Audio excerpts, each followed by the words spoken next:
ವಲಸಿಗರಿಗೆ ಸರ್ಕಾರದಿಂದ ಮನೆ ಹಂಚಿಕೆ ಮಾಡುವ ವಿಚಾರಕ್ಕೆ ವ್ಯಾಪಕ ವಿರೋಧ ವ್ಯಕ್ತವಾದ ಬೆನ್ನಲ್ಲೇ ಸರ್ಕಾರ ದಾಖಲೆ ಪರಿಶೀಲನೆಗೆ ಮುಂದಾಗಿದೆ.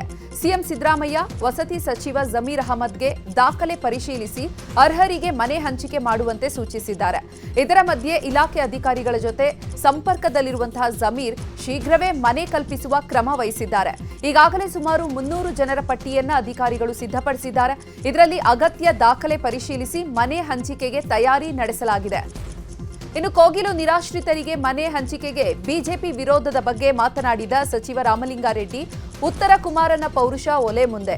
ಬಿಜೆಪಿಯವರು ಹೇಳೋದು ಕನ್ನಡದವರನ್ನ ಬಿಟ್ಟು ಉಳಿದವರನ್ನ ಓಡಿಸಿ ಅಂತ. ಕೇವಲ ಕೇರಳಿಗರಲ್ಲ, ಇತರೆ ಭಾಷಿಗರನ್ನು ಓಡಿಸುವುದು ಬಿಜೆಪಿಯ ಹುನ್ನಾರ. ಕೇಂದ್ರದಲ್ಲಿ ಬಿಜೆಪಿಯವರು 11 ವರ್ಷದಿಂದ ಆಡಳಿತದಲ್ಲಿದ್ರೂ ಕೂಡ ಅವರೇನು ಕಡಿದು ಕಟ್ಟೆ ಹಾಕಿದ್ದಾರಾ ಅಂತ ಕಿಡಿಕಾರಿದ್ದಾರೆ. ಬಡವರು ಏನೋ ಕಟ್ಕೊಂಡಿರ್ತಾರೆ, ಸಾಹುಕಾರರು ಕಟ್ಕೊಳ್ತಾರೆ. ಅಲ್ಲಿ ಯಾರ ಜಾಗ ಇಲ್ಲೋ ಅವರು ಕಟ್ಕೊಂಡಿದ್ರು ಅಲ್ವಾ? ಅಂದರೆ ಅದೇ ರೀತಿ ಮುಂದುವರೆದ ಹೆಂಗಿದೆ? ಅವ್ರೇನು ಬೇರೆ ಯಾರೋ ಅಲ್ವಲ್ಲ. ಬಿ ಜೆ ಪಿಯವರು ಹೇಳೋದೊಂದು ಮಾಡೋದೊಂದು. ಅಂದರೆ ಅವರು ಕನ್ನಡದವ್ರು ಮಾತ್ರ ಕರ್ನಾಟಕದಲ್ಲಿರಬೇಕು, ಬೇರೆ ರಾಜ್ಯದವರೆಲ್ಲ ಓಡಿಸ್ಬಿಡ್ಬೇಕು ಅಂತ ಅವ್ರು ಹೇಳ್ತಾ ಇದ್ದಾರೆ ಅಲ್ವಾ? ಬರೀ ಕೇರಳದಲ್ಲ, ಅವ್ರ ಮಾತಿನ ಅರ್ಥ ಬೇರೆ ಬೇರೆ ರಾಜ್ಯಗಳಿಂದ ಬಂದು ನೆಲೆಸಿದಾರಲ್ಲ ಅವ್ರನ್ನೆಲ್ಲ ಓಡಿಸ್ಬೇಕು ಅಂತ ಇವರು ಬಿ ಜೆ ಪಿಯವರು ಹುನ್ನಾರ ಏನೋ ಮಾಡ್ತಾ ಇರಬೇಕು. ಬಾಂಗ್ಲಾದವ್ರನ್ನೆಲ್ಲ ಓಡಿಸಿ, ಯಾರು ಬೇಡ ಅಂತ ಹೇಳ್ತಾರೆ? ಯಾರು ಪಾಕಿಸ್ತಾನದವ್ರು ಇದ್ದರೆ ಅವ್ರನ್ನೂ ಓಡಿಸಿ. ನಿಮ್ಮ ಕೈಯಲ್ಲಿ ಅಧಿಕಾರ ಇದೆಯಲ್ಲ, ಈ ಆಡಳಿತ ಮಾಡೋಕ್ಕೆ ಯೋಗ್ಯತೆ ಇಲ್ಲ ಅವರಿಗೆ, ಈ ರೀತಿ ಎಲ್ಲ ಮಾತಾಡ್ತಾರೆ. ವಲಸಿಗರಿಗೆ ಮನೆ ನೀಡುವ ವಿಚಾರದ ಬಗ್ಗೆ ಮಾತಾಡಿರೋ ಸಚಿವ ಜಮೀರ್, ವರದಿ ಇವತ್ತು ಸಿಗಲಿದೆ. ಅದರಲ್ಲಿ ಯಾರು ಫಲಾನುಭವಿಗಳು ಅನ್ನೋದು ಗೊತ್ತಾಗುತ್ತೆ. ಯಾರಿಗೂ ಅನ್ಯಾಯ ಆಗಬಾರ್ದು ಅನ್ನೋ ಕಾರಣಕ್ಕೆ ಒಂದು ದಿನ ಹೆಚ್ಚು ಟೈಮ್ ತಗೊಂಡಿದ್ದೇವೆ. ಒಟ್ಟು 257 ಮನೆಗಳು ಕೋಗಿಲು ಬಳಿ ಇದ್ವು. ಇದರಲ್ಲಿ 157 ಮನೆಗಳಷ್ಟೇ ಡೆಮಾಲಿಷನ್ ಮಾಡಲಾಗಿದೆ. ಇದರಲ್ಲಿ ಯಾರು ಅರ್ಹರು ಅನ್ನೋದನ್ನ ಪತ್ತೆ ಹಚ್ಚಿ ವರದಿ ರೆಡಿ ಮಾಡಲಾಗಿದೆ. ಸರಿಯಾದ ದಾಖಲೆಗಳು ಇದ್ರೆ ಮಾತ್ರ ಮನೆ ಕೊಡ್ತೇವೆ ಅಂತ ಹೇಳಿದ್ದಾರೆ. ನಕಲಿ ಅಂತ ಇಲ್ಲ. ಈಗ ಟೋಟಲ್ ಅಲ್ಲಿ ಮನೆಗಳು ಇರೋದು 257 ಮನೆಗಳಿದೆ. ಅದ್ರಲ್ಲಿ ಡೆಮಾಲಿಷ್ ಆಗಿರೋದು 167 ಮನೆಗಳು ಡೆಮಾಲಿಷ್ ಆಗಿದೆ. ಈಗ CM ಬಿಟ್ಟಿದ್ದು ವ್ಯಕ್ತಿ ಅದೇನು ಮಾಡ್ಬೇಕಂತ. ಆಮೇಲೆ ಎಲ್ಲ ಲೋಕಲ್ಸ್ ಅವ್ರು ಅಲ್ಲಿದ್ದಿ ಡೆಮಾಲಿಷ್ ಆಗಿ ಆಚೆ ಅವರಿದ್ರು ನಾವು ಕೊಡಲ್ಲ. ಲೋಕಲ್ ಆಗಿ ಯಾರಿರ್ತಾರೆ ಅವ್ರು ಮಾತ್ರ ಮನೆಗಳು ಕೊಡೋದು. ಈಗ BPL ಇರಬೇಕು, ರೇಷನ್ ಕಾರ್ಡ್ ಇರಬೇಕು, ವೋಟರ್ ಕಾರ್ಡ್ ಇರಬೇಕು, ಕರ್ನಾಟಕದವ್ರು ಇರಬೇಕು, ಅಂಥವ್ರು ತಾನೇ ಕೊಡೋದು. ಈ ಸುಮ್ಗೆ ಬಾಂಗ್ಲಾದೇಶಿ ಮತ್ತೆ ಆಯ್ತು, ಬಾಂಗ್ಲಾದೇಶ ಅವ್ರು ಇದ್ರು ಹೆಂಗ್ ಕೊಡಕ್ ಸಾಧ್ಯ? ಅವ್ರು ಹೆಂಗಿರಕ್ಕೆ ಹೆಂಗ್ ಸಾಧ್ಯ ಅವ್ರು ಇರಕ್ಕೆ? ಕೋಗಿಲು ಲೇಔಟ್ ಅಕ್ರಮ ತೆರವು ವಿಚಾರದ ಹಿನ್ನೆಲೆ ಸರ್ಕಾರದಿಂದ ಮನೆಗಳ ಹಂಚಿಕೆಗೆ ಬಿಜೆಪಿ ಶಾಸಕ SR ವಿಶ್ವನಾಥ್ ವಿರೋಧ ವ್ಯಕ್ತಪಡಿಸಿದ್ದಾರೆ. ಈ ಬಗ್ಗೆ ವಿಧಾನಸೌಧದಲ್ಲಿ ಮಾತನಾಡಿದ ಅವರು, ಕೋಗಿಲು ಗ್ರಾಮದ ಪಕ್ಕದಲ್ಲಿದ್ದ ಅಕ್ರಮ ಮನೆಗಳನ್ನ ತೆರವು ಮಾಡಲಾಗಿದೆ. ಇವರೆಲ್ಲ ಅಕ್ರಮ ವಲಸಿಗರು. ಪಿಣರಾಯಿ ವಿಜಯನ್, ವೇಣುಗೋಪಾಲ್ ಟ್ವೀಟ್ ಬಳಿಕ ತುರ್ತು ಪರಿಹಾರ ಕೊಡಲು ಸರ್ಕಾರ ಮುಂದಾಗಿದೆ. ಅಕ್ರಮ ವಲಸಿಗರಿಗೆ ಅಕ್ರಮವಾಗಿ ಮನೆಗಳನ್ನ ಕೊಡಲು ಸರ್ಕಾರ ಮುಂದಾಗಿದೆ. ಕೇರಳ ಚುನಾವಣೆಗಾಗಿ ಕರ್ನಾಟಕ ಬಲಿ ಕೊಡ್ತಿದ್ದಾರೆ ಅಂತ ಕಿಡಿಕಾರಿದ್ದಾರೆ. ಇನ್ನು ಇದೇ ವಿಚಾರವಾಗಿ ಶಾಸಕ ಅಶ್ವಥ್ ನಾರಾಯಣ್, ಮಾಜಿ ಸಚಿವ ಸುರೇಶ್ ಕುಮಾರ್ ಕೂಡ ಪ್ರತಿಕ್ರಿಯೆ ನೀಡಿದ್ದಾರೆ. ಅಧಿಕಾರಿಗಳು ಅದನ್ನ ನೋಟಿಸ್ ಅನ್ನು ಕೊಟ್ಟು ನಿಯಮಾನುಸಾರ ಕಾನೂನುಬದ್ಧವಾಗಿ ಆ ಮನೆಗಳನ್ನು ತೆರವು ಮಾಡಿಸಿದ್ದಾರೆ. ತೆರವು ಮಾಡಿಸಿ 2 ದಿನ ಏನೂ ಆಗಿರಲಿಲ್ಲ. ಆದರೆ ಕೇರಳದ ಮುಖ್ಯಮಂತ್ರಿಗಳು ಒಂದು ಹೇಳಿಕೆಯನ್ನು ಕೊಟ್ಟರು ಅಂದ ತಕ್ಷಣ ಅಲ್ಲಿನ ಕಾಂಗ್ರೆಸ್ಸಿನ ವರಿಷ್ಠರು, ರಾಷ್ಟ್ರೀಯ ನಾಯಕರು ಮತ್ತು ಬೆಂಗಳೂರಿನ ಕರ್ನಾಟಕದ ಉಸ್ತುವಾರಿಗಳು ವೇಣುಗೋಪಾಲ್ರವರು ಅವರೊಂದು ಸ್ಟೇಟ್ಮೆಂಟ್ ಕೊಟ್ಟ ತಕ್ಷಣ ಇಲ್ಲಿನ ಕಾಂಗ್ರೆಸ್ ಸರ್ಕಾರ, ಮುಖ್ಯಮಂತ್ರಿಗಳು, ಉಪಮುಖ್ಯಮಂತ್ರಿಗಳು, ಎಲ್ಲ ಅಲ್ಪಸಂಖ್ಯಾತ ಸಚಿವರುಗಳು ಪ್ರತಿಯೊಬ್ಬರು ಕೂಡ ಸ್ಥಳ ಪರಿಶೀಲನೆಯನ್ನು ಮಾಡಿ ಅನ್ಯಾಯ ಆಗಿಬಿಟ್ಟಿದೆ, ಅವ್ರಿಗೆಲ್ಲ ಕೂಡ ನಾವು ಬಡವರಿಗೆ ಮನೆಗಳನ್ನು ಕೊಡ್ತೀವಿ ಅಂತೇಳಿ ಕೇರಳ ಸರ್ಕಾರ ಮತ್ತು ಕಾಂಗ್ರೆಸ್ ಹೈಕಮಾಂಡ್ ಹೇಳಿದ ರೀತಿಯಲ್ಲಿ ಇವತ್ತು ಕೇಳಕ್ಕೆ ಹೊರಟಿರ್ತಕ್ಕಂಥದ್ದು. ಒಂದು, ರಾಜೀವ್ ಗಾಂಧಿ ಹೌಸಿಂಗ್ ಕಾರ್ಪೊರೇಷನ್ ಮನೆಗಳನ್ನು ಕೊಡಬೇಕಾದ್ರೆ ಬೆಂಗಳೂರಲ್ಲಿ ಕನಿಷ್ಠ 5 ವರ್ಷ ವಾಸ ಆಗಿರ್ತಕ್ಕಂಥ ಕಂದಾಯ ಇಲಾಖೆ ದೃಢೀಕರಣ ಪತ್ರವನ್ನು ಕೊಡಬೇಕು. ಕಾನೂನು ಬಹಿರವಾಗಿ ಬಂದಿರುವಂಥ ವ್ಯಕ್ತಿಗಳನ್ನು ಇಲ್ಲಿ ನೆಲೆ ಕೊಟ್ಟು ಅವರಿಗೆಲ್ಲ ಅವಕಾಶ ಕೊಟ್ಟು ಮನೆ ವಸತಿ ಕಾನೂನು ಉಲ್ಲಂಘನೆ ಮಾಡಿ ಕೊಡ್ತಾ ಇರೋದು ಇದು ಇವರು ವೇಣುಗೋಪಾಲ್ ಅವ್ರಿಗೆ ಇಲ್ಲಿ ಆಡಳಿತ ಮಾಡ್ತಿದಾರಾ? ಇಲ್ಲಿ ಕಾಂಗ್ರೆಸ್ ಸರ್ಕಾರ, ಇಲ್ಲಿ ರಾಜ್ಯ ಸರ್ಕಾರ ಆಡಳಿತ ಮಾಡ್ತಿದೆಯಾ? ಇಲ್ಲಿ ಯಾರು ರೆವಿನ್ಯೂ ಡಿಪಾರ್ಟ್ಮೆಂಟ್ ಅವ್ರಿಗೆ ಕೊಡ್ಲಿ. ಯಾವ್ದಾರು 94 CCಯಲ್ಲಿ 2015 ಮುಂಚೆ ಆ ಸುತ್ತಮುತ್ತ ಆ ಮನೆಗಳು ಬಿಡಿ, ಆ ಸುತ್ತಮುತ್ತ ಇರುವಂತ ಯಾವುದೋ ಒಂದು ಮನೆಯೂ ಎಲಿಜಿಬಲ್ ಅಲ್ಲ. ವೇಣುಗೋಪಾಲ್ ಈ ರೀತಿ ಹೇಳೋದಕ್ಕೆ ಒಂದು ಬಲವಾದ ಕಾರಣ ಅಂತಂದ್ರೆ ಈ ಒಟ್ಟು ಕೋಗಿಲು ದೃಷ್ಟಿಯಿಂದ ತಗೊಳ್ತಾ ಇರೋ ಕ್ರಮ ಕೇರಳ ಚುನಾವಣಾ ಅನುಕಂಪದ ಆಧಾರಿತ ಕ್ರಮ. ಅದರಲ್ಲಿ ನಮಗೆ ಮಹತ್ವ ಸಿಗಬೇಕು ಅಂತ ಪಿನರಾಯಿ ವಿಜಯನ್ ಕೂಡ ಮಾತಾಡ್ತಾರೆ, ಇತ್ತ ಕಡೆ ವೇಣುಗೋಪಾಲು ಮಾತಾಡ್ತಾರೆ. ಇದನ್ನ ಕಾಂಪಿಟೇಟಿವ್ ಪಾಲಿಟಿಕ್ಸ್ ಅಂತ ಕರಿತೀವಿ. ನಾವು ಇವ್ರಿಗೆಲ್ಲ ಮನೆ ಕೊಡ್ತೀವಿ ಅಂತ ಹೇಳಿರೋದು ಇದು ಕಾಂಗ್ರೆಸ್ ನಾಯಕತ್ವನ ತುಷ್ಟೀಕರಣ ಮಾಡಕ್ ಹೋಗ್ತಾ ಇರುವ ಸರ್ಕಾರದ ನೀತಿ. ಇದರಿಂದ ನಿಜಕ್ಕೂ ಕರ್ನಾಟಕದಲ್ಲಿ ಕರ್ನಾಟಕ ಜನ ಯಾರು ನೈಜವಾಗಿ ಸಂತ್ರಸ್ತರಾಗಿದ್ದಾರೆ ಅವ್ರಿಗೆ ಕೊಡದೇ ಇರುವ ಮನ್ನಣೆ, ಕರ್ನಾಟಕದ ಸಂತ್ರಸ್ತರಿಗೆ ಕಣ್ಣಿಗೆ ಸುಣ್ಣ, ಕೇರಳ ಮೂಲದವ್ರಿಗೆ ಬೆಣ್ಣೆ, ಇದು ಈ ಸರ್ಕಾರದ ಕಾಂಗ್ರೆಸ್ ಪಕ್ಷದ ನೀತಿ ಅಲ್ಲ. ವಲಸಿಗರಿಗೆ ಮನೆ ನೀಡೋ ಸರ್ಕಾರದ ನಿರ್ಧಾರದ ಬಗ್ಗೆ ಮಾತಾಡಿರೋ ಶಾಸಕ ಯತ್ನಾಳ್, ರಾಜ್ಯದಲ್ಲಿ ತುಷ್ಟೀಕರಣ ಜಾಸ್ತಿ ಆಗಿದೆ, ಮೂಲ ಕನ್ನಡಿಗರಿಗೆ ವಸತಿ ನೀಡಬೇಕಿತ್ತು, ಹೈಕಮಾಂಡ್ ವಾರ್ನಿಂಗ್ ಮಾಡಿದ ಕಾರಣ ಸಿಎಂ ಹೀಗೆ ಮಾಡ್ತಿದ್ದಾರೆ, ಅವ್ರು ಯಾರು ಅಂತ ತನಿಖೆ ಆಗಬೇಕಿತ್ತು, ಬಾಂಗ್ಲಾ ರೋಹಿಂಗ್ಯಗಳು ಯಾರು ಅನ್ನೋದು ತನಿಖೆ ಆಗಬೇಕು, ಕಾಂಗ್ರೆಸ್ ಹೈಕಮಾಂಡ್ಗೆ ತಲೆಬಾಗಿ ಪುನರ್ವಸತಿ ಕೊಟ್ಟಿರೋದು ಖಂಡನೀಯ ಅಂತ ಹೇಳಿದ್ದಾರೆ. ಕರ್ನಾಟಕದಲ್ಲಿ ಈ ಒಂದು ತುಷ್ಟೀಕರಣದ ಒಂದು ಪರಾಕಾಷ್ಠೆ ಮುಟ್ಟಿಬಿಟ್ಟು ರಾಜ್ಯದಲ್ಲಿ ಮುಸುಳುಕೋರು ಯಾರಿದ್ದಾರೆ, ಬಾಂಗ್ಲಾದೇಶಿಯರು ಯಾರಿದ್ದಾರೆ, ರೋಹಿಂಗ್ಯಾಗಳು ಯಾರಿದ್ದಾರೆ ಅವರೆಲ್ಲ ಸಂಪೂರ್ಣ ತನಿಖೆಗೊಳಪಡಿಸಿ ಪುನರ್ವಸತಿ ವ್ಯವಸ್ಥೆ ಕಲ್ಪಿಸಬೇಕು ವಿನಃ ತಮ್ಮ ಜೀವನೋಪಾಯಕ್ಕಾಗಿ ಬೆಂಗಳೂರನ್ನು ನಂಬಿದಂಥ ಜನರಿಗೆ ಪುನರ್ವಸತಿಗೆ ಸೌಲಭ್ಯ ಕಲ್ಪಿಸೋದು ಬಿಟ್ಟು ಕೇವಲ ಕಾಂಗ್ರೆಸ್ಸಿನ ಹೈಕಮಾಂಡಿಗೆ ತಲೆಬಾಗಿ ಕನ್ನಡಿಗರಿಗೆ ಅಪಮಾನ ಮಾಡೋ ರೀತಿಯಲ್ಲಿ ಏನು ಮಾಡ್ತಾ ಇದ್ದಾರೆ, ಇದನ್ನು ನಾವು ತೀವ್ರವಾಗಿ ಖಂಡಿಸ್ತೇವೆ. ನಮಗೊಂದು ಟ್ವೀಟ್ ಮಾಡಿಕೊಡಿ ಅಂತ ಕೇರಳ ಸಿಎಂಗೆ ಬಿಜೆಪಿ ಕಾರ್ಯಕರ್ತರಿಂದ ಬಹಿರಂಗ ಪತ್ರ ಬರೆಯಲಾಗಿದೆ.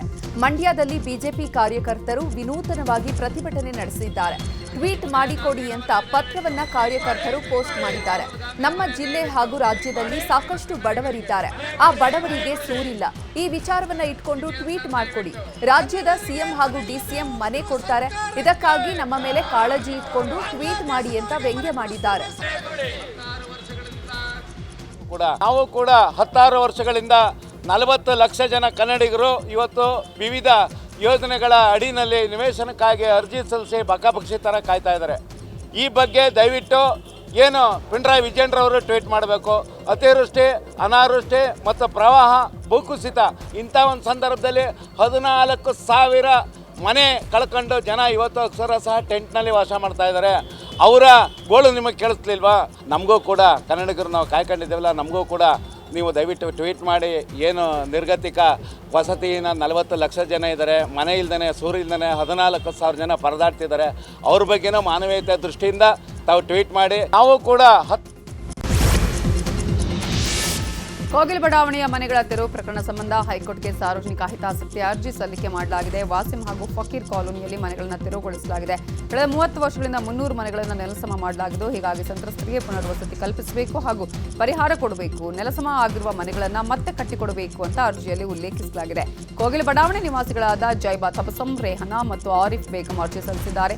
ಸದ್ಯ ಅರ್ಜಿಯ ವಿಚಾರಣೆಯನ್ನು ಹೈಕೋರ್ಟ್ ಜನವರಿ 5ಕ್ಕೆ ಮುಂದೂಡಿಕೆ ಮಾಡಿದೆ. ಬೆಂಗಳೂರಿನ ಕೋಗಿಲು ಬಡಾವಣೆಯಲ್ಲಿ ಅಕ್ರಮ ಮನೆಗಳ ಅಧ್ಯಯನಕ್ಕೆ ಸಂಬಂಧಪಟ್ಟಂತೆ ಬಿಜೆಪಿ ಸತ್ಯಶೋಧನಾ ತಂಡವನ್ನು ರಚನೆ ಮಾಡಿದೆ. ನಾಳೆ ಅಕ್ರಮ ಮನೆಗಳ ತೆರವುಗೊಂಡ ಸ್ಥಳಕ್ಕೆ ಸತ್ಯಶೋಧನಾ ತಂಡ ಭೇಟಿ ನೀಡಲಿದೆ. ಈ ಹಿನ್ನೆಲೆ ಶಾಸಕ ಎಸ್ಆರ್ ವಿಶ್ವನಾಥ್ ನೇತೃತ್ವದ ತಂಡ ಭೇಟಿ ನೀಡಲಿದ್ದು, ಅದಕ್ಕೂ ಮುನ್ನ ಬಿಜೆಪಿ ಕಚೇರಿಯಲ್ಲಿ ಸಭೆ ನಡೆಸಿದ್ದಾರೆ. ಕರ್ನಾಟಕ ಗೃಹ ಮಂಡಳಿ ಕಚೇರಿ ಮುಂದೆ ರಾಜೀವ್ ಗಾಂಧಿ ವಸತಿ ಯೋಜನೆ ಫಲಾನುಭವಿಗಳು ಆಕ್ರೋಶವನ್ನು ವ್ಯಕ್ತಪಡಿಸಿದ್ದಾರೆ. ಕಳೆದ 5 ವರ್ಷದಿಂದ ಫಲಾನುಭವಿಗಳಿಗೆ ಮನೆ ಕೊಡೋದಕ್ಕೆ ಸರ್ಕಾರ ಹಿಂದೇಟು ಹಾಕ್ತಿದೆ. ಆದರೆ ಕೋಗಿಲು ಅಕ್ರಮ ಒತ್ತುವರಿದಾರರಿಗೆ 10 ದಿನದಲ್ಲಿ ಮನೆ ಕೊಡಲು ಮುಂದಾಗಿದೆ ಅಂತ ಫಲಾನುಭವಿಗಳು ಆಕ್ರೋಶ ವ್ಯಕ್ತಪಡಿಸಿದ್ದಾರೆ. ತಾಳಿ ಮಾರಿ ಮನೆಗಾಗಿ ಹಣ ಕಟ್ಟಿದ್ದೀವಿ, ಸಾಲ ಸೋಲ ಮಾಡಿ ದುಡ್ಡು ಕಟ್ಟಿದ್ದೀವಿ, ನಮಗೆ ಮನೆ ಕೊಡೋಕೆ ಹಿಂದು ಮುಂದೆ ನೋಡ್ತಾರೆ. ಆದರೆ ಕೋಗಿಲು ಬಡಾವಣೆ ನಿವಾಸಿಗಳಿಗೆ ಕೂಡಲೇ ಮನೆ ಕೊಡಲು ಮುಂದಾಗಿದ್ದಾರೆ. ನಮಗೂ ಕೂಡಲೇ ಮನೆಗಳನ್ನು ಕೊಡಬೇಕು ಅಂತ ಒತ್ತಾಯಿಸಿದ್ದಾರೆ. 5 ವರ್ಷ ಆಯ್ತು ನಾವು ಅಮೌಂಟ್ ಕಟ್ಟಿ, ವಯಸ್ಸಾಗಿರೋದು ನನ್ನ ಗಂಡನಿಗೂ ಹುಷಾರಿಲ್ಲ, ನಮಗೂ ಅವ್ರಿಗೆ ಹೆಲ್ತ್ ಪ್ರಾಬ್ಲಮ್, ನಮಗೂ ಕಣ್ಣು ಕಾಣಿಸಲ್ಲ, ವೆರಿಕೋಸ್. 5 ವರ್ಷದಿಂದ ಬಾಡಿಗೆ ಕಟ್ಟಕ್ಕಾಗದ ನಾವು ತುಂಬಾನೇ ಕಷ್ಟಪಡ್ತಾ ಇದ್ದೀವಿ. ನಮಗೊಂದು ಕಾರಣ ತೋರಿಸಿ ಗೌರ್ಮೆಂಟ್ ಕೊಡ್ಬೇಕಲ್ವಾ? ವಯಸ್ಸಾಗಿರೋ ನಾವು ಎಷ್ಟು ದಿವಸ ಇದ್ವಿ, ಚೆನ್ನಾಗಿದ್ದಾಗಲೇ ನಾವು ಹೋಗಿ ಮನೆಗೆ ಸೇರ್ಕೋಬೋದಲ್ವಾ? ನಾಳೆ ಸತ್ತ ಮೇಲೆ ಕೊಟ್ರೆ ಏನ್ ಪ್ರಯೋಜನ ಇದೆ ಹೇಳಿ? ಲಿಂಗರಾಜಪುರಂ ಸರ್, ನಾವು ನಮ್ಮ ತಾಯಿನೂ ಬಿದ್ವೆ, ಸೀನಿಯರ್ ಸಿಟಿಸನ್. ಏನೋ ಒಂದು ಡ್ರೀಮ್ ಇತ್ತು ನಮ್ಗೆ, ಬೆಂಗಳೂರಲ್ಲಿ ಒಂದು ಮನೆ ಸಿಗುತ್ತೆ ಅಂತ ಹೇಳ್ಬಿಟ್ಟು ಅದಕ್ಕೆ ಈ ಸ್ಕೀಮ್ ಬಂತು. ನಾವೆಲ್ಲ 1 ಲಕ್ಷ ಕಟ್ಟಿ 5-6 ಇಯರ್ಸ್ ಆಯಿತು. ಆಮೇಲೆ ಅಮೃತ ಅಂತ ಸ್ಕೀಮ್ ಬಂತು BBNP ಇಂದ. ಅದರಿಂದ ನಮಗೆ 5 lakhs ಸಬ್ಸಿಡಿ ಸಿಕ್ತು ಅಂತ ಖುಷಿ ಆಯ್ತು ತುಂಬಾ. ಕಾರ್ಪೊರೇಷನ್ ಆಯ್ತು, ರಾಜೀವ್ ಗಾಂಧಿ ಆಯ್ತು, ಬರೀ ಓಡಾಡೋದು. ಅವ್ರೇನ್ ಹೇಳ್ತಾರೆ, ನಿಮ್ಗೆ ಪ್ರೊಸೆಸಿಂಗ್ ಅಲ್ಲಿದೆ ಒಂದೇ ಮಾತು. 5 ವರ್ಷ ಆಯ್ತು ನಾವು ಅಮೌಂಟ್. ಗೃಹ ಸಚಿವ ಪರಮೇಶ್ವರ್ ರಾಜಕೀಯ ಪದೋನ್ನತಿಯ ಆಶಾವಾದವನ್ನ ಬಿಚ್ಚಿಟ್ಟಿದ್ದಾರೆ. ಬೆಂಗಳೂರಲ್ಲಿ ಮಾತನಾಡಿದ ಗೃಹ ಸಚಿವ ಪರಮೇಶ್ವರ್ ಪರೋಕ್ಷವಾಗಿ ಸಿಎಂ ಆಗುವಂತ ಆಸೆಯನ್ನ ಬಿಚ್ಚಿಟ್ಟಿದ್ದಾರೆ. ನಾನು ಆಶಾವಾದಿಯಾಗಿ ಬದುಕಿದ್ದೇನೆ. ನನಗೂ ಎಲ್ಲರ ರೀತಿಯಲ್ಲಿ ಆಕಾಂಕ್ಷೆಗಳಿವೆ. ಪದೋನ್ನತಿ ವಿಚಾರ ಹೈಕಮಾಂಡ್ಗೆ ಬಿಟ್ಟಿದ್ದು, ಒಂದೊಂದು ಹಂತದಲ್ಲೂ ಮುಂದಿನ ಹಂತಕ್ಕೆ ಹೋಗಬೇಕು ಅಂತ ಆಕಾಂಕ್ಷೆ ಪ್ರತಿಯೊಬ್ಬರಿಗೂ ಕೂಡ ಇರುತ್ತೆ ಅಂತ ಹೇಳಿ ಸಿಎಂ ಆಗೋ ಆಸೆಯನ್ನ ಪರೋಕ್ಷವಾಗಿ ಬಿಚ್ಚಿಟ್ಟಿದ್ದಾರೆ. ರಾಜಕೀಯ ಪದೋನ್ನತಿ 26ಕ್ಕೆ ಅದು ನಮ್ಮ ಹೈಕಮಾಂಡ್ನವ್ರಿಗೆ ಬಿಟ್ಟಿರೋದು. ಹೈಕಮಾಂಡ್ನವ್ರು ಮಾಡಿದ್ರೆ ಆಗುತ್ತೆ. ನೋಡಿ, ನಾನು ಯಾವತ್ತೂ ಕೂಡ ಆಶಾವಾದಿಯಾಗೇ ಬದುಕಿದ್ದೀನಿ ಇಲ್ಲಿವರೆಗೂ. ಅದೇನು ಹೊಸದಾಗಿ ಆಗಬೇಕಾಗೇನಿಲ್ಲ. ನನಗೂ ಆಂಬಿಷನ್ ಇದೆ, ಎಲ್ಲರ ರೀತಿಯಲ್ಲಿ ನನಗೂ ಕೂಡ ಆಂಬಿಷನ್ ಇದೆ. ಈಗ ನಾನು ರಾಜಕೀಯಕ್ಕೆ ಸೇರುವಾಗ ಸ್ವಾಭಾವಿಕವಾಗಿ MLA ಆಗಬೇಕು, ಆಮೇಲೆ ಮಂತ್ರಿ ಆಗಬೇಕು, ಹಿಂಗೆಲ್ಲ ಇಟ್ಕೊಂಡಿರೋದು. ಒಂದೊಂದು ಸ್ಟೆಪ್ಪಲ್ಲೂ ಕೂಡ ಇನ್ನೊಂದು ಸ್ಟೆಪ್ಪಿಗೆ ಹೋಗೋಣ ಅನಿಸುತ್ತೆ. ಆದ್ದರಿಂದ ಅದೆಲ್ಲ ನಮ್ಮ ಹೈಕಮಾಂಡಿಗೆ ಬಿಟ್ಟಿರ್ತಕ್ಕಂಥ ವಿಷಯ. ಅಹಿಂದ ಯುವ ಒಕ್ಕೂಟ ಆಯೋಜಿಸಿರೋ ನಾಟಿಕೋಟಿ ಔತಣಕೂಟಕ್ಕೆ ಸಚಿವ ಸತೀಶ್ ಜಾರಕಿಹೊಳಿಗೆ ಆಹ್ವಾನ ಕೊಟ್ಟಿದ್ದಾರೆ. ದೀರ್ಘಾವಧಿ ಸಿಎಂ ಆಗಿ ಸಿದ್ದರಾಮಯ್ಯ ದಾಖಲೆ ಬರೆದಿರುವ ಹಿನ್ನೆಲೆ ಜನವರಿ 6ರಂದು ನೆಲಮಂಗಲದಲ್ಲಿ ಬಾಡೂಟ ಆಯೋಜನೆ ಮಾಡಲಾಗಿದೆ. ಅಹಿಂದ ಯುವ ಒಕ್ಕೂಟ ಬಾಡೂಟ ಆಯೋಜನೆ ಮಾಡಿದ್ದು, ಸತೀಶ್ ಜಾರಕಿಹೊಳಿ ಸರ್ಕಾರಿ ನಿವಾಸಕ್ಕೆ ತೆರಳಿದ ಅಹಿಂದ ಯುವ ಒಕ್ಕೂಟದ ಸದಸ್ಯರು ಔತಣಕೂಟಕ್ಕೆ ಆಹ್ವಾನ ಕೊಟ್ಟಿದ್ದಾರೆ. ಸಂಕ್ರಾಂತಿ ನಂತರ ಯಾವುದೇ ಕ್ರಾಂತಿಯಾಗಲ್ಲ ಅಂತ ವಿಧಾನ ಪರಿಷತ್ ಮುಖ್ಯ ಸಚೇತಕ ಸಲೀಂ ಅಹಮದ್ ಹೇಳಿದ್ದಾರೆ. ಹುಬ್ಬಳ್ಳಿಯಲ್ಲಿ ಮಾತನಾಡಿದ ಅವರು, ಸಂಕ್ರಾಂತಿ ಬಳಿಕ ಸಂಪುಟ ವಿಸ್ತರಣೆಯಾಗಲಿದೆ. ನಾಯಕತ್ವ ಬದಲಾವಣೆ ಬಗ್ಗೆ ಮಾತನಾಡದಿರುವಂತೆ ಕಟ್ಟಪ್ಪಣೆಯಾಗಿದೆ. ಈ ತಿಂಗಳಿನಲ್ಲಿ ಸಂಪುಟ ಪುನರಚನೆ ಆಗುವಂತಹ ಸಾಧ್ಯತೆ ಇದೆ. 50% ಮಂತ್ರಿಗಳಿಗೆ ಪಕ್ಷದ ಜವಾಬ್ದಾರಿಯನ್ನು ನೀಡಬೇಕು. ಹೊಸಬರಿಗೆ ಮಂತ್ರಿ ಮಂಡಲದಲ್ಲಿ ಅವಕಾಶ ನೀಡಬೇಕು. ಈ ವಿಚಾರವನ್ನ ಹೈಕಮಾಂಡ್ ಗಮನಕ್ಕೆ ತಂದಿದ್ದೇವೆ ಅಂತ ಹೇಳಿದ್ದಾರೆ. ಎಕ್ಸ್ಪಾನ್ಷನ್ ಬಗ್ಗೆ ಚರ್ಚೆ ಆಗ್ಬೋದು. ಅಂತಿಮವಾಗಿ ಪಕ್ಷದ ವರಿಷ್ಠರು, ಮುಖ್ಯಮಂತ್ರಿಗಳು, ಉಪಮುಖ್ಯಮಂತ್ರಿ ತೀರ್ಮಾನ ತಗೊಳ್ತಾರೆ. ಅದೇ ಚರ್ಚೆ ಇದೆ. 50% ಹೊಸಬರಿಗೆ ಅವಕಾಶ ಮಾಡಿಕೊಡ್ಬೇಕಂತ ಈಗಾಗಲೇ ನಾವು ಮನವಿ ಕೂಡ ಮಾಡ್ಕೊಂಡಿದ್ದೀವಿ. ಏನೋ 2 ವರ್ಷ ಮಿನಿಸ್ಟರ್ ಆಗಿ ಎಕ್ಸ್ಪೀರಿಯನ್ಸ್ ಆಗಿ ಸರ್ಕಾರದಲ್ಲಿದ್ದರು. ಆ ಎಕ್ಸ್ಪೀರಿಯನ್ಸ್ನ ಪಕ್ಷಕ್ಕೆ ಕಟ್ಬಿಟ್ಟು ಪಕ್ಷದ ಅಧಿಕಾರ ತರಕ್ಕೆ ಅದು ಅಂಥದ್ದು ಅವಕಾಶ ಮಾಡಿ ಹೊಸಬರಿಗೆ ಅವಕಾಶ ಮಾಡಿಕೊಟ್ರೆ ಅದು ಒಳ್ಳೆಯದಾಗತ್ತೆ ಅಂತ ಹೇಳೋಂತಹ ಕೆಲವು ಮಾಹಿತಿ ಕೂಡ ನಾವು ಪಕ್ಷದ ವರಿಷ್ಠ ಹೇಳಿದ್ದೀವಿ. ಕ್ಯಾಬಿನೆಟ್ ಜನವರಿಯಿಂದಲೇ ಬಜೆಟ್ ಸಿದ್ಧತೆ ಆರಂಭಿಸಿದ್ದೇವೆ ಅಂತ ಸಿಎಂ ಸಿದ್ದರಾಮಯ್ಯ ಹೇಳಿದ್ದಾರೆ. ಈ ಬಗ್ಗೆ ವಿಧಾನಸೌಧದಲ್ಲಿ ಮಾತನಾಡಿದ ಅವರು, ಇದೇ ತಿಂಗಳಿನಿಂದ ಬಜೆಟ್ ಸಿದ್ಧತೆ ಆರಂಭಿಸುತ್ತೇವೆ ಅಂತ ಹೇಳಿದ್ದಾರೆ. ಈ ಮೂಲಕ ಸಿಎಂ ಆಗಿಯೇ ದಾಖಲೆಯ ಬಜೆಟ್ ಅನ್ನು ಮಂಡಿಸಲು ಸಿಎಂ ಸಿದ್ದರಾಮಯ್ಯ ಸಜ್ಜಾಗಿದ್ದಾರೆ. ಈ ತಿಂಗಳೇ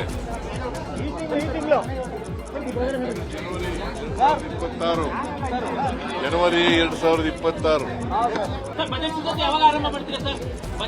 ಈ ತಿಂಗಳೇ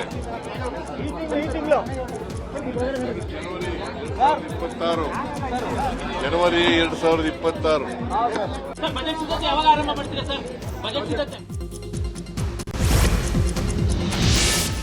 ವಿಜಯಪುರದಲ್ಲಿ ಪಿಎಸ್ಐಗೆ ಸ್ವಾಮೀಜಿಯೊಬ್ಬರು ಕಪಾಳ ಮೋಕ್ಷ ಮಾಡಿದ್ದಾರೆ. ಖಾಸಗಿ ಸಹಭಾಗಿತ್ವದ ಸರ್ಕಾರಿ ಮೆಡಿಕಲ್ ಕಾಲೇಜು ಸ್ಥಾಪನೆಗೆ ವಿರೋಧಿಸಿ ಸಚಿವ ಎಂಬಿ ಪಾಟೀಲ್ ನಿವಾಸದ ಬಳಿ ಪ್ರತಿಭಟನೆ ಮಾಡ್ತಾ ಇದ್ದ ವೇಳೆ ಹೈ ಡ್ರಾಮಾ ನಡೆದಿದೆ. ಪ್ರತಿಭಟನಾಕಾರರಿಂದ ಪೊಲೀಸರು ಮೊಬೈಲ್ ಕಸಿದುಕೊಂಡಿದ್ದಕ್ಕೆ ಆಕ್ರೋಶ ಭುಗಿಲೆದ್ದಿದೆ. ಸಿಟ್ಟಿಗೆದ್ದ ಸಂಗನ ಬಸವೇಶ್ವರ ಸ್ವಾಮೀಜಿ ಪಿಎಸ್ಐ ಸೀತಾರಾಮ ಲಮಾಣಿಗೆ ಕಪಾಳ ಮೋಕ್ಷ ಮಾಡಿದ್ದಾರೆ. ಕೈ ಎತ್ತಬೇಡಿ ಗುರುಗಳೇ ಅಂತ ಜನ ಹೇಳ್ತಾ ಇದ್ರು. ಈ ಖಾವಿದಾರಿ ಪದೇ ಪದೇ ಪೊಲೀಸರ ಮೇಲೆ ಹಲ್ಲೆ ಮಾಡಿದ್ದಾರೆ. ಬಸವನ ಬಾಗೇವಾಡಿ ತಾಲೂಕಿನ PB ಹುಣಶ್ಯಾಳ ಗ್ರಾಮದ ಮಠದ ಸ್ವಾಮೀಜಿಯಾಗಿದ್ದು, ಕಪಾಳ ಮೋಕ್ಷ ಮಾಡಿದ ಸ್ವಾಮೀಜಿಯನ್ನ ಪೊಲೀಸರು ಕರ್ಕೊಂಡು ಹೋಗಿದ್ದಾರೆ. ಯುವತಿಗೆ ಮೆಸೇಜ್ ಮಾಡಿ ಟಾರ್ಚರ್ ಕೊಡ್ತಿದ್ದ ಯುವಕನಿಗೆ ಯುವತಿಯ ಪೋಷಕರು ಚಾಕುವಿನಿಂದ ಇರಿದಿದ್ದಾರೆ. ಚಿಕ್ಕಮಗಳೂರು ಜಿಲ್ಲೆಯ ತರೀಕೆರೆ ತಾಲೂಕಿನ ಅತ್ತಿಗನಾಳು ಗ್ರಾಮದ ಬಳಿ ಘಟನೆ ನಡೆದಿದೆ. ಘಟನೆಯಲ್ಲಿ ಗಂಭೀರವಾಗಿ ಗಾಯಗೊಂಡ ಯುವಕ ಮಂಜುನಾಥ್ ಚಿಕಿತ್ಸೆ ಫಲಿಸದೆ ಖಾಸಗಿ ಆಸ್ಪತ್ರೆಯಲ್ಲಿ ಸಾವನ್ನಪ್ಪಿದ್ದಾರೆ. ತನ್ನ ಪರಿಚಿತ ಹುಡುಗಿಗೆ ಮಂಜುನಾಥ್ ಮೆಸೇಜ್ ಮಾಡ್ತಿದ್ದಂತೆ. ಆದರೆ ಆ ಯುವತಿಗೆ ಬೇರೆ ಹುಡುಗನ ಜೊತೆ ವಿವಾಹ ನಿಶ್ಚಯವಾಗಿತ್ತಂತೆ. ನಿಶ್ಚಿತಾರ್ಥ ಆಗಿದೆ, ಅಷ್ಟೆಲ್ಲ ಮೆಸೇಜ್ ಮಾಡಬೇಡ ಅಂತ ಯುವತಿ ಹೇಳಿದ್ರೂ ಕೇಳದೆ ಪದೇ ಪದೇ ಮೆಸೇಜ್ ಮಾಡಿದ್ದನ್ನ ಯುವತಿ ತನ್ನ ಕುಟುಂಬಸ್ಥರಿಗೆ ತಿಳಿಸಿದ್ದಾರೆ. ಇದರಿಂದ ರೊಚ್ಚಿಗೆದ್ದ ಕುಟುಂಬಸ್ಥರು ಮಂಜುನಾಥ್ನನ್ನ ಹತ್ಯೆ ಮಾಡಿದ್ದಾರೆ. ಬೆಂಗಳೂರಲ್ಲಿ ಮನೆ ಮುಂದೆಯೇ ವ್ಯಕ್ತಿಯನ್ನ ಬರ್ಬರವಾಗಿ ಕೊಲೆ ಮಾಡಲಾಗಿದೆ. ಕೆಪಿ ಅಗ್ರಹಾರ ಠಾಣಾ ವ್ಯಾಪ್ತಿಯಲ್ಲಿ ಈ ಘಟನೆ ನಡೆದಿದೆ. ಕೊಳ್ಳೇಗಾಲ ಮೂಲದ ರೇಚಣ್ಣ ಮೃತ ವ್ಯಕ್ತಿ ನಿನ್ನೆ ತಡರಾತ್ರಿ ಕುಡಿದು ರೇಚಣ್ಣ ಮನೆಗೆ ಬಂದಿದ್ದ. ರಾತ್ರಿ 11:40ಕ್ಕೆ ಮನೆಯಿಂದ ರೇಚಣ್ಣ ಹೊರಬಂದಿದ್ದಾರೆ. ಈ ವೇಳೆ ದುಷ್ಕರ್ಮಿಗಳು ರೇಚಣ್ಣನ ಬೆನ್ನಿಗೆ ಎದ್ದಿದ್ದಾರೆ. ಕುಡಿದು ಮಲಗಿದ್ದಾನೆ ಅಂತ ಸ್ಥಳೀಯರು ತಲೆ ಕೆಡಿಸಿಕೊಂಡಿರಲಿಲ್ಲ. ಆದರೆ ಕೆಲ ಸಮಯದ ಬಳಿಕ ಸ್ಥಳೀಯರು ನೋಡಿದಾಗ ರೇಚಣ್ಣ ಸಾವನ್ನಪ್ಪಿರೋದು ಗೊತ್ತಾಗಿದೆ. ಈ ಘಟನೆಗೆ ಸಂಬಂಧಪಟ್ಟಂತೆ ಕೆಪಿ ಅಗ್ರಹಾರ ಠಾಣೆಯಲ್ಲಿ ಕೇಸ್ ದಾಖಲಾಗಿದ್ದು ಪೊಲೀಸರು ತನಿಖೆ ಮುಂದುವರೆಸಿದ್ದಾರೆ. ಹುಬ್ಬಳ್ಳಿಯಲ್ಲಿ ನಡೆದಿದ್ದ ಮಾನ್ಯ ಮರ್ಯಾದಾ ಹತ್ಯೆಯ ಪ್ರಕರಣಕ್ಕೆ ಸಂಬಂಧಪಟ್ಟಂತೆ ಇನಾಂ ವೀರಾಪುರ ಗ್ರಾಮಕ್ಕೆ ಸಚಿವ ಎಚ್.ಸಿ. ಮಹದೇವಪ್ಪ ಭೇಟಿ ನೀಡಿದ್ರು. ದೌರ್ಜನ್ಯಕ್ಕೊಳಗಾದ ವಿವೇಕಾನಂದ ಮನೆಗೆ ಭೇಟಿ ನೀಡಿದ್ದು ಕುಟುಂಬಸ್ಥರಿಗೆ ಸಾಂತ್ವನ ಹೇಳಿದ್ದಾರೆ. ಇನ್ನು ಈ ವೇಳೆ ಶಾಸಕ ಪ್ರಸಾದ್ ಅಬ್ಬಯ್ಯ ಮತ್ತು ಎನ್ಎಚ್ ಕೋನರೆಡ್ಡಿ, ಪರಿಷತ್ ಸದಸ್ಯ ಎಫ್ಎಸ್ ಚಿಕ್ಕಪ್ಪನವರ ಸೇರಿದಂತೆ ಹಲವರು ಉಪಸ್ಥಿತರಿದ್ದರು. ಇನ್ನು ಇದೇ ವೇಳೆ ಸಂತ್ರಸ್ತ ಕುಟುಂಬಕ್ಕೆ 16 ಲಕ್ಷ ಪರಿಹಾರದ ಹಣ ವಿತರಣೆ ಮಾಡಲಾಗಿದೆ. ಇನ್ನು ಸಮಾಜ ಕಲ್ಯಾಣ ಸಚಿವ ಎಚ್.ಸಿ. ಮಹದೇವಪ್ಪ ಮಾತನಾಡಿದ್ದು, ಮೃತ ಮಾನ್ಯ ಹೆಸರಲ್ಲಿ ಮರ್ಯಾದಾ ಹತ್ಯೆ ತಡೆಗೆ ಕಾನೂನು ತರಬೇಕು ಅನ್ನುವಂತಹ ಆಗ್ರಹ ಕೇಳಿ ಬಂದಿದೆ. ಈ ಬಗ್ಗೆ ಸಿಎಂ ಜೊತೆ ಚರ್ಚೆ ಮಾಡ್ತೇನೆ ಅಂದ್ರು. ಬೆಳಗಾವಿಯ ಹಿಂಡಲಗ ಜೈಲಿಗೆ ಮತ್ತೆ ಮೊಬೈಲ್ ಹಾಗೂ ಡ್ರಗ್ಸ್ ಸಾಗಾಟ ಮಾಡಲಾಗ್ತಿದೆ ಅನ್ನುವ ಆರೋಪ ಕೇಳಿಬಂದಿದೆ. ಜೈಲಿನ ಗೋಡೆ ಮೇಲಿಂದ ಕಿಡಿಗೇಡಿಗಳು ಮೊಬೈಲ್ ಹಾಗೂ ಡ್ರಗ್ ಎಸೆದಿದ್ದಾರೆ. ಮುಖಕ್ಕೆ ಬಟ್ಟೆ ಕಟ್ಕೊಂಡು ಬಂದ ಕದೀಮ ಜೈಲೊಳಗೆ ಸಿಮ್ ಕಾರ್ಡ್, ಮೊಬೈಲ್, ಮಾದಕ ವಸ್ತುಗಳನ್ನು ಎಸೆದು ಕ್ಷಣಾರ್ಧದಲ್ಲಿ ಪರಾರಿಯಾಗಿದ್ದಾನೆ. ಕದೀಮನ ದೃಶ್ಯ ಸಿಸಿಟಿವಿಯಲ್ಲಿ ಸೆರೆಯಾಗಿದೆ. ಈ ಘಟನೆ ಬಗ್ಗೆ ಸುದ್ದಿ ಆಗ್ತಾ ಇದ್ದಂತೆ ಹಿಂಡಲಗ ಜೈಲಿಗೆ ಹಿರಿಯ ಪೊಲೀಸ್ ಅಧಿಕಾರಿಗಳು ಭೇಟಿ ಕೊಟ್ಟಿದ್ದಾರೆ. ಸಿಸಿಬಿ ಇನ್ಸ್ಪೆಕ್ಟರ್ ಹಾಗೂ ಗ್ರಾಮೀಣ ಠಾಣಾ ಸಿಪಿಐ ದೌಡಾಯಿಸಿ ಪರಿಶೀಲನೆ ನಡೆಸಿದ್ದಾರೆ. ಬಳಿಕ ಮಾತಾಡಿದ ಉತ್ತರ ವಲಯ ಡಿಐಜಿ ಟಿಪಿ ಶೇಷ, ಸಿಸಿಟಿವಿ ದೃಶ್ಯ ವೈರಲ್ ಆಗಿದ್ದು 1 ತಿಂಗಳ ಹಿಂದಿನದ್ದು. ಈ ಬಗ್ಗೆ ಬೆಳಗಾವಿ ಗ್ರಾಮೀಣ ಠಾಣೆ ಪೊಲೀಸರು ತನಿಖೆ ಮಾಡ್ತಿದ್ದಾರೆ. 12 ಮೊಬೈಲ್, ಚಾರ್ಜರ್, 4 ಸಿಮ್ಗಳು ಸಿಕ್ಕಿವೆ. ಈ ಬಗ್ಗೆ ಈಗಾಗಲೇ ಕೇಸ್ ಕೂಡ ಮಾಡಿದ್ದೇವೆ. ಮೇಲ್ನೋಟಕ್ಕೆ ಸಿಬ್ಬಂದಿಗಳದ್ದು ಬೇಜವಾಬ್ದಾರಿ ಕಂಡು ಬಂದಿದೆ. ಆದಷ್ಟು ಬೇಗ ಕ್ರಮ ಆಗುತ್ತೆ ಅಂತ ಹೇಳಿದ್ದಾರೆ.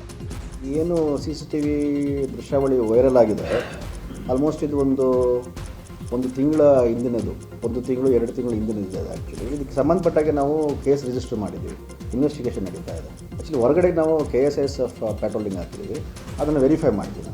ಅದನ್ನು ಏನು ಅವ್ರಿಗೆ ತೊಂದರೆ ಆಗಿದೆ ಅದನ್ನು ವೆರಿಫೈ ಮಾಡ್ತೀವಿ. ಸಪೋಸ್ ನಮ್ಮವರೇ ಕೊಟ್ಟಿರ್ಬೋದು, ನಮಗೆ ಮೇಲ್ನೋಟ ಕಂಡು ಬಂದಿದೆ. ಅದನ್ನು ನಮ್ಮ ಡಿ ಸಾಹೇಬರು ಆದೇಶ ಮಾಡಿದ್ದಾರೆ ತನಿಖೆ ಮಾಡ್ತಾ ಇದ್ದೀವಿ. ನಿವೃತ್ತ ನ್ಯಾಯಮೂರ್ತಿ ಸಂತೋಷ್ ಹೆಗ್ಡೆ ಸಹೋದರ ಎನ್ ವಿನಯ್ ಹೆಗ್ಡೆ ನಿಧನರಾಗಿದ್ದಾರೆ. ನಿಟ್ಟೆ ಯೂನಿವರ್ಸಿಟಿಯ ಕುಲಪತಿ ಎನ್ ವಿನಯ್ ಹೆಗ್ಡೆ ಶಿಕ್ಷಣ, ಆರೋಗ್ಯ ಕ್ಷೇತ್ರದಲ್ಲಿ ಕ್ರಾಂತಿ ಮೂಡಿಸಿದ್ರು. ಈ ಮೂಲಕ ಸಾವಿರಾರು ವಿದ್ಯಾರ್ಥಿಗಳಿಗೆ ಶಿಕ್ಷಣ ನೀಡಿದ್ರು. ಇಂದು ಅವರು ನಿಧನರಾಗಿದ್ದು, ಮಂಗಳೂರಿನ ಶಿವಭಾಗ್ನ ನಿವಾಸದಲ್ಲಿ ಅಂತಿಮ ದರ್ಶನಕ್ಕೆ ವ್ಯವಸ್ಥೆ ಮಾಡಲಾಗಿದೆ. 2022ರಲ್ಲಿ ನ್ಯೂಸ್ 18ನ ಹೆಲ್ತ್ ಕೇರ್ ಪ್ರಶಸ್ತಿಗೆ ವಿನಯ್ ಹೆಗ್ಡೆ ತಂದೆಯವರ ಹೆಸರಲ್ಲಿರುವಂತಹ KS ಹೆಗ್ಡೆ ಚಾರಿಟಬಲ್ ಟ್ರಸ್ಟ್ ಆಸ್ಪತ್ರೆ ಭಾಜನವಾಗಿತ್ತು. ಹೊಸ ವರ್ಷದ ಹಿನ್ನೆಲೆ ನಮ್ಮ ಮೆಟ್ರೋಗೆ ಭರ್ಜರಿ ಆದಾಯ ಬಂದಿದೆ. ಯೆಲ್ಲೋ, ಪರ್ಪಲ್ ಮತ್ತು ಗ್ರೀನ್ ಲೈನ್ ಮೆಟ್ರೋಗಳಲ್ಲಿ 8,93,903 ಪ್ರಯಾಣಿಕರು ಒಂದೇ ದಿನ ಪ್ರಯಾಣ ಮಾಡಿದ್ದು ಕೋಟಿ ಆದಾಯ ಹರಿದು ಬಂದಿದೆ. ಬೆಳಗ್ಗೆ 5 ಗಂಟೆಯಿಂದ ಮಧ್ಯರಾತ್ರಿ 3:10ರವರೆಗೆ ಮೆಟ್ರೋ ರೈಲುಗಳು ಸಂಚರಿಸಿದವು. ಬರೋಬ್ಬರಿ 3,08 ಲಕ್ಷ ಆದಾಯ ಬಂದಿದೆ. ಹೊಸ ವರ್ಷದ ಹಿನ್ನೆಲೆ ಬಿಎಂಟಿಸಿಗೆ ಭರ್ಜರಿ ಆದಾಯ ಹರಿದು ಬಂದಿದ್ದು, ನಿನ್ನೆ ಒಂದೇ ದಿನ ಬಿಎಂಟಿಸಿಗೆ 10 ಲಕ್ಷ ರೂಪಾಯಿ ಆದಾಯ ಸಂಗ್ರಹವಾಗಿದೆ. ನಿನ್ನೆ ಒಂದೇ ದಿನ 1 ಲಕ್ಷ ಪ್ರಯಾಣಿಕರು ಬಿಎಂಟಿಸಿಯಲ್ಲಿ ಪ್ರಯಾಣ ಮಾಡಿದರು. ಹೊಸ ವರ್ಷದ ಹಿನ್ನೆಲೆ ಚಾಮುಂಡಿ ಬೆಟ್ಟಕ್ಕೆ ದರ್ಶನ್ ಪತ್ನಿ ವಿಜಯಲಕ್ಷ್ಮಿ ಭೇಟಿ ನೀಡಿದ್ದಾರೆ. ಚಾಮುಂಡೇಶ್ವರಿ ಸನ್ನಿಧಿಗೆ ಭೇಟಿ ನೀಡಿ ವಿಶೇಷ ಪೂಜೆಯನ್ನು ಸಲ್ಲಿಸಿದ್ದಾರೆ. ಇನ್ನು ಈ ವೇಳೆ ವಿಜಯಲಕ್ಷ್ಮಿ ಜೊತೆಗೆ ನಟ ಧನ್ವೀರ್ ಹಾಗೂ ಚಿಕ್ಕಣ್ಣ ಕೂಡ ಭೇಟಿ ನೀಡಿದ್ರು. ಹೊಸ ವರ್ಷಾಚರಣೆ ಹಿನ್ನೆಲೆ ಬನಶಂಕರಿ ಅಮ್ಮನವರ ದೇವಸ್ಥಾನದಲ್ಲಿ ಭಕ್ತ ಸಾಗರವೇ ಹರಿದು ಬಂದಿತ್ತು. ಬೆಳಗ್ಗೆ 5ರಿಂದಲೂ ದೇವಿಗೆ ವಿಶೇಷ ಪೂಜೆಯನ್ನು ನಡೆಸಲಾಗ್ತಾ ಇದ್ದು, ದೇವಿ ದರ್ಶನಕ್ಕೆ ಭಕ್ತಗಣವೇ ಹರಿದು ಬರ್ತಿದೆ.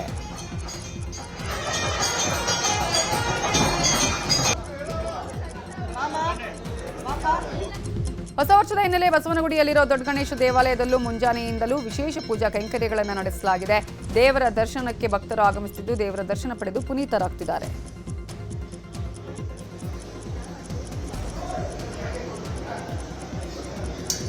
ಬೆಂಗಳೂರಿನ ಮಲ್ಲೇಶ್ವರಂನಲ್ಲಿರುವ ಲಕ್ಷ್ಮೀ ನರಸಿಂಹ ದೇಗುಲದಲ್ಲಿ ವಿಶೇಷ ಪೂಜೆ ಮಾಡಲಾಗಿದೆ. ಹೊಸ ವರ್ಷದ ಮೊದಲ ದಿನವಾದ ಹಿನ್ನೆಲೆ ಇಷ್ಟಾರ್ಥ ಸಿದ್ಧಿಗಾಗಿ ಭಕ್ತರು ದೇವರ ದರ್ಶನ ಪಡೆದು ಪ್ರಾರ್ಥನೆ ಸಲ್ಲಿಸಿದ್ದಾರೆ.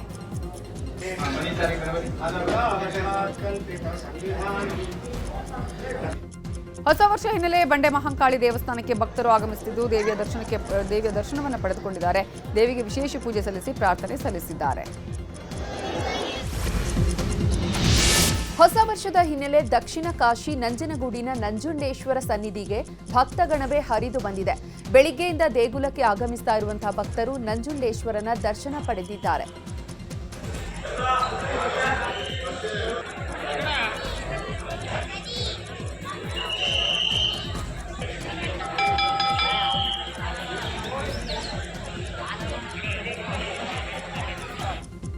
ಹೊಸ ವರ್ಷ ಆಚರಣೆಯ ಹಿನ್ನೆಲೆ ಮೈಸೂರಿನ ಯೋಗ ನರಸಿಂಹಸ್ವಾಮಿ ದೇಗುಲದಲ್ಲಿ ವಿಶೇಷ ಪೂಜೆ ಪುನಸ್ಕಾರ ಮಾಡಲಾಗ್ತಾ ಇದೆ. ಇನ್ನು ದೇವಸ್ಥಾನಕ್ಕೆ ಬಂದಂತಹ ಭಕ್ತರಿಗೆ ಲಡ್ಡು ಪ್ರಸಾದ ವಿತರಣೆ ಮಾಡಲಾಗಿದೆ.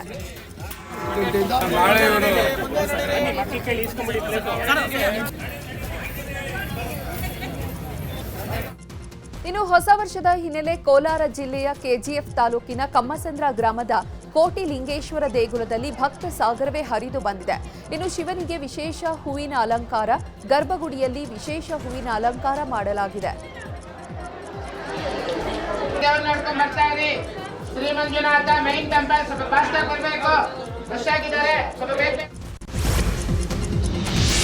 ಹೊಸ ವರ್ಷದ ಮೊದಲ ದಿನ ಗುರುವಾರ ಬಂದಿದ್ದು ಮಂತ್ರಾಲಯಕ್ಕೆ ಭಕ್ತರ ದಂಡೆ ಹರಿದು ಬಂದಿದೆ. ಪ್ರತಿ ವರ್ಷಕ್ಕಿಂತಲೂ ಈ ಬಾರಿ 2 ಪಟ್ಟು ಹೆಚ್ಚಿನ ಸಂಖ್ಯೆಯಲ್ಲಿ ಭಕ್ತರು ಆಗಮಿಸಿದ್ದು ಮಠದ ಎಲ್ಲಾ ದ್ವಾರಗಳ ಮೂಲಕ ದರ್ಶನಕ್ಕೆ ಅವಕಾಶ ಮಾಡಿಕೊಡಲಾಗಿದೆ. ಬೆಂಗಳೂರು ಗ್ರಾಮಾಂತರ ಜಿಲ್ಲೆ ದೊಡ್ಡಬಳ್ಳಾಪುರದ ಘಾಟಿ ಸುಬ್ರಹ್ಮಣ್ಯ ದೇಗುಲಕ್ಕೂ ಭಕ್ತ ಸಾಗರ ಹರಿದು ಬಂದಿದೆ. ಭಕ್ತರು ಸರತಿ ಸಾಲಲ್ಲಿ ನಿಂತು ಸ್ವಾಮಿಯ ದರ್ಶನ ಪಡೆದು ಇಷ್ಟಾರ್ಥ ಸಿದ್ಧಿಗಾಗಿ ಪ್ರಾರ್ಥಿಸಿದ್ದಾರೆ.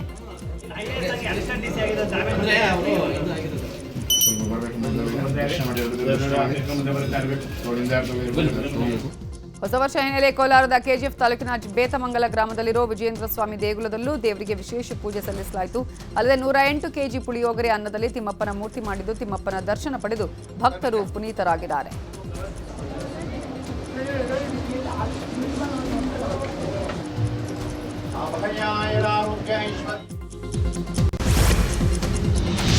ದಕ್ಷಿಣ ಭಾರತದ ಕುಂಭಮೇಳ ಖ್ಯಾತಿಯ ಕೊಪ್ಪಳ ಗವಿಮಠದ ಜಾತ್ರಾ ಮಹೋತ್ಸವದ ಹಿನ್ನೆಲೆ ಮಹಾದಾಸೋಹಕ್ಕೆ ಚಾಲನೆ ನೀಡಲಾಗಿದೆ.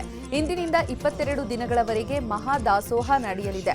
ಇಂದು ಸಂಜೆ ಗವಿಮಠದ ಕೆರೆಯಲ್ಲಿ ಆಕರ್ಷಕ ತೆಪ್ಪೋತ್ಸವ ಮತ್ತು ಆರತಿ ಕಾರ್ಯಕ್ರಮ ನಡೆಯಲಿದೆ. ಜನವರಿ 5ರಂದು ಮಹಾರಥೋತ್ಸವ ನಡೆಯಲಿದ್ದು 5 ಲಕ್ಷಕ್ಕೂ ಅಧಿಕ ಮಂದಿ ಭಾಗಿಯಾಗುವ ನಿರೀಕ್ಷೆ ಇದೆ.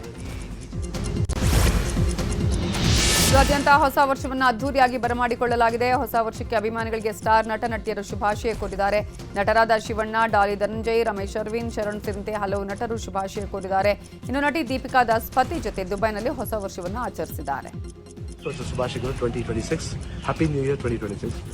ಈ 2026 ಎಲ್ರಿಗೂ ಒಳ್ಳೇದು ಮಾಡಲಿ ಅಂತ ದೇವರಿಗೆ ಪ್ರಾರ್ಥನೆ ಮಾಡ್ಕೊಳ್ತೀನಿ. 2025ರಲ್ಲಿ ಡಿಸೆಂಬರ್ ಕೊನೆ ಕ್ರಿಸ್ಮಸ್ ದಿವಸ 45 ಸಿನಿಮಾನ ನೋಡಿ ತುಂಬ ಅಪ್ರಿಷಿಯೇಟ್ ಮಾಡಿದ್ರೆ ತುಂಬ ಥ್ಯಾಂಕ್ಸ್. ಇದೇ ಥರ ಪ್ರೀತಿ ವಿಶ್ವಾಸ ಇರಲಿ ಕನ್ನಡ ಸಿನಿಮಾ ಮೇಲೆ, ಹಾಗೂ ಎಲ್ಲ ಸಿನಿಮಾಗಳ ಮೇಲೆ ಇರಲಿ ಅಂತ ಕೇಳ್ಕೊತೀನಿ. Once again happy new year. ಈ ವರ್ಷ ಒಂದು ಡಿಸೈಡ್ ಮಾಡೋಣ. ನಮ್ಮ ಕನಸು ಏನಿದೆಯೋ, ನಾವು ಏನು ಆಸೆ ಪಡ್ತಿದೀವೋ ಅದರ ಬಗ್ಗೆ 3 ವಿಷಯಗಳಾಗಬೇಕ್ರಿ. 1 ಮನಸ್ಸು ಮಾಡಬೇಕು, 2 ಮನಸ್ಸು ಮಾಡಿದ್ದನ್ನು ಶುರು ಮಾಡಬೇಕು. 2025 ಅತಿ ವೇಗವಾಗಿ ಮುಗಿದೋಗಿ 2026 ಬಂದೇ ಬಿಡ್ತು. ತಾವೆಲ್ಲರೂ ಕೂಡ ಈ ಒಂದು ಹೊಸ ವರ್ಷದ ಆಚರಣೆಗೋಸ್ಕರವಾಗಿ ಕಾತುರದಿಂದ ಕಾಯ್ತಾ ಇದ್ದೀರಿ, ಸಿದ್ಧರಾಗಿದ್ದೀರಿ ಅಂತನ್ನುವಂಥದ್ದು ನನಗೆ ಗೊತ್ತು.